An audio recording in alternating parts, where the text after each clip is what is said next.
Hello મિત્રો, નમસ્કાર. NC classes ચેનલમાં તમારું હાર્દિક સ્વાગત છે. મિત્રો, જો તમે અમારી ચેનલમાં નવા હોય, હજી સુધી આપણી એનસી ક્લાસીસ ચેનલને તમે સબસ્ક્રાઈબ ન કરી હોય તો મિત્રો સબસ્ક્રાઈબ કરવાનું ભૂલતા નહીં. હવે મિત્રો, આપણે ખાસ કરીને જે એ દિવસે નિયમ બન્યા હતા એની અંદર જે સરળીકરણને લગતો નિયમ, સિમ્પનો નિયમ આપણે ત્યાં સુધી આવ્યા હતા. તો વિદ્યાર્થી મિત્રો, તમે અમારી ચેનલમાં નવા હોય તો લાઇક, શેર અને સબસ્ક્રાઈબ કરજો અને બીજા મિત્રો સુધી પણ વિડીયોને પહોંચાડજો. હવે મિત્રો, કથન એની વાત કરીએ કે જો પી સમુચય ક્યુ વિધાન આપેલું હોય તો એમાંથી પી વિધાન નિષ્પન્ન કરી શકાય છે. હવે મિત્રો, એનું સમર્થન જોઈએ. જો પી સમુચય ક્યુ વિધાન સત્ય હોય તો પી સત્ય જ હોય, કારણ કે પી સમુચય ક્યુ એ જે સામુચિક વિધાન છે એ સામુચિક વિધાન સત્ય હોય અને સમુચય સત્યતા મૂલ્ય નિયમ પ્રમાણે પી અસત્ય હોઈ જ ન શકે, એટલે હંમેશા સત્ય જ હોય છે. તો મિત્રો, એનું રૂપ જે અહીંયા આપેલું છે પી સમુચય ક્યુ માટે પી, અને એનો કોઠો, સત્યતા કોઠો તમને જુઓ. પી ક્યુ અને પી સમુચય ક્યુ જે આધાર વિધાન છે ને ભાઈ, ફલિત વિધાન પછી પી છે. હવે મિત્રો, જોવાનું છે આપણે આગળ પ્રામાણ્ય કે ઉપરના સત્યતા કોઠામાં બધી હરોળો જો તા પહેલી હરોળમાં આધાર વિધાન ટી છે અને બીજી હરોળની અંદર ફલિત વિધાન પણ ટી છે. આધાર વિધાન ટી એટલે કે સત્ય અને ફલિત વિધાન એફ એટલે કે અસત્ય હોય એવું એક પણ સ્થાના પરથી નિર્દેશન અહીંયા જોવા મળતું નથી. એટલે મિત્રો, ટી એફ જોવા મળતું નથી. એટલે દરેકનું હંમેશા કેવી બને છે? પ્રમાણભૂત બને છે. તેથી સિમ્પનો નિયમ પ્રમાણભૂત સાબિત થાય છે. હવે મિત્રો, સમુચ્ચયને લગતો નિયમ યાની કે કોંજનો નિયમ છે, બરાબર. તો એનું કથન પી અને ક્યુ બે વિધાનો આપેલા હોય તો એમાંથી પી સમુચય ક્યુ વિધાનને આપણે નિષ્પન્ન કરી શકીએ છીએ. જો પી અને ક્યુ બે વિધાનો સત્ય હોય તો પી સમુચય ક્યુ વિધાન પણ સત્ય જ હોય છે, કારણ કે પી અને ક્યુ વિધાનને આપણે સમુચ્ચયથી જોડીને પી અને ક્યુ સત્ય હોય તો સમુચ્ચય સત્યતા મૂલ્ય પ્રમાણે પી સમુચય ક્યુ પણ કેવું બને છે? અસત્ય હોઈ ન શકે, એટલે સત્ય હોય છે. મિત્રો, પી ક્યુ પી સમુચય ક્યુ આ એનું સ્થાનાપરથી નિર્દેશન છે. એનું કોષ્ટક પણ મિત્રો બાજુમાં તમે જોઈ શકો છો, કારણ કે કોષ્ટક એકવાર મેં તમને શીખવી દીધું છે. વારંવાર હું એમાં સમય નહીં બગાડું મિત્રો, બરાબર. જુઓ, તમે જોઈ શકો છો પી ક્યુ પી સમુચય ક્યુ જે આપેલું છે તમારી સમક્ષ. હવે પ્રામાણ્ય ઉપરના સત્યતા કોઠાની બધી હરોળો જોતા પહેલી હરોળમાં બંને આધાર વિધાન સત્ય અને એ જ હરોળમાં ફલિત વિધાન પણ સત્ય છે. આધાર વિધાન સત્ય અને ફલિત વિધાન અસત્ય હોય એવું એક પણ સ્થાના પરથી નિર્દેશન નથી. તેથી દલીલનું રૂપ પ્રમાણભૂત છે. તેથી કોંજને લગતો નિયમ પ્રમાણભૂત સાબિત થાય છે. હવે મિત્રો, વિકલ્પન બુદ્ધિને લગતો નિયમ છે. જો પી એક વિધાન આપેલું હોય તો એમાંથી કયું વિધાન નિષ્પન્ન કરી શકાય છે? પી વિકલ્પન ક્યુ. કયું વિધાન તમે નિષ્પન્ન કરશો? પી વિકલ્પન જે ક્યુ વિધાન છે એ વિધાન નિષ્પન્ન કરી શકાશે. એનું સમર્થન મિત્રો, જો પી વિધાન સત્ય હોય તો પી વિકલ્પન ક્યુ વિધાન પણ સત્ય જ હોય, કારણ કે પી વિકલ્પન વૈકલ્પિક વિધાનને પહેલો વિકલ્પ સત્ય હોય તો સત્યતા મૂલ્ય પ્રમાણે પી વિકલ્પન ક્યુ પણ આખું વિધાન અસત્ય હોઈ જ ન શકે, અર્થાત કેવું હોય મિત્રો? સત્ય બને છે. કેવું બને છે? સત્ય બને છે. એનું કોષ્ટક છે. પ્રામાણ્ય પણ તમને ઉપરના સત્યતા કોઠામાં બધી જ હરોળ જોતા પહેલી અને બીજી હરોળમાં આધાર વિધાન સત્ય અને ફલિત વિધાન પણ એ જ હરોળમાં મિત્રો સત્ય જોવા મળે છે. જો પહેલી બીજી, બરાબર. અને સારા પ્રતિનિધિત્વનું રૂપ પ્રાપ્ત થતું નથી, તેથી દલીલનું પ્રમાણભૂત છે, તેથી એડનો નિયમ લાગે છે. કયો નિયમ લાગશે? એડનો મિત્રો. હવે મિત્રો પ્રમાણભૂત દલીલનું સ્થાનાપર્તિ નિર્દેશન જે તમારે 2 ગુણની અંદર પૂછાઈ શકે છે. 2 ગુણમાં પૂછાશે. જો આર શરતી એસ જે સમુચ્ચય કે, આર શરતી એસ જે સમુચ્ચય કે. તો મિત્રો હવે અહીંયા આપણને વાત કરીએ કે આર શરતી એસ છે એને તમારે પી ધારવાનો છે, શરતી આપેલું છે, અને જે સમુચ્ચય કે છે એને તમારે ક્યુ ધારવાનો છે. બરાબર. આર શરતી એસ ને પી, જે સમુચ્ચય કે ને ક્યુ, પી તેથી ક્યુ. બરાબર. કયો નિયમ લાગે છે? એમપીનો. હવે બાજુમાં આવીએ તો મિત્રો આપણે એચએસનો નિયમ જે લાગતો હતો. જો અહીંયા પી શરતી ક્યુ, સૌથી પહેલાં પી શરતી ક્યુ આપણે જોયું, બીજું ક્યુ શરતી આર. આ જેવું છે એવું ને એવું અહીંયા છે, જુઓ છે ને, આ જેમ છે એવું ને એવું અહીંયા પણ આપેલું છે. હવે અહીંયા પણ તમે જુઓ છો કે આપણે પી લીધો હતો, તો ઉપર તમે જોઈ શકો છો એવું ને એવું અહીંયા છે. એટલે નિયમ પ્રમાણે આપણે એડજસ્ટ કરવાનું થશે. પછી આરની અંદર જો એ છે ને અહીંયા પણ એ છે ને, આ સાના પરથી નિર્દેશન નિયમ પ્રમાણે નક્કી થશે. જે નિયમ છે એકને ધારવાનું છે, બાકી કશું નથી. બરાબર.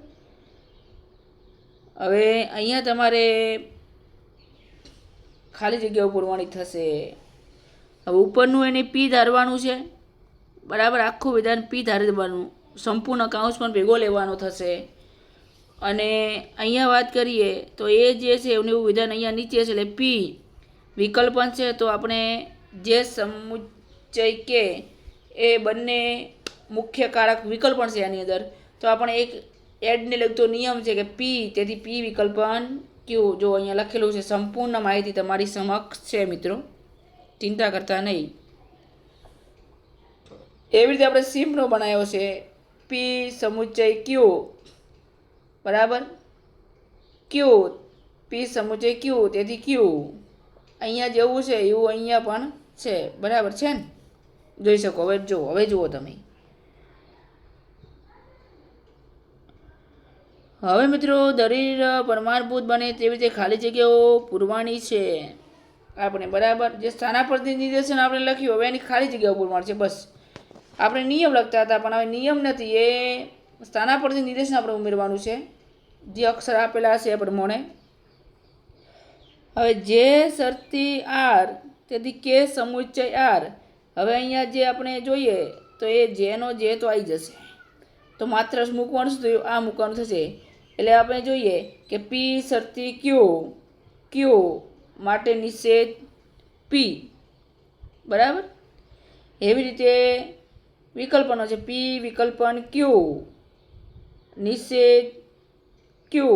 નિષેધ ક્યુની અંદર શું મુકાશે? આ મુકાશે. બરાબર.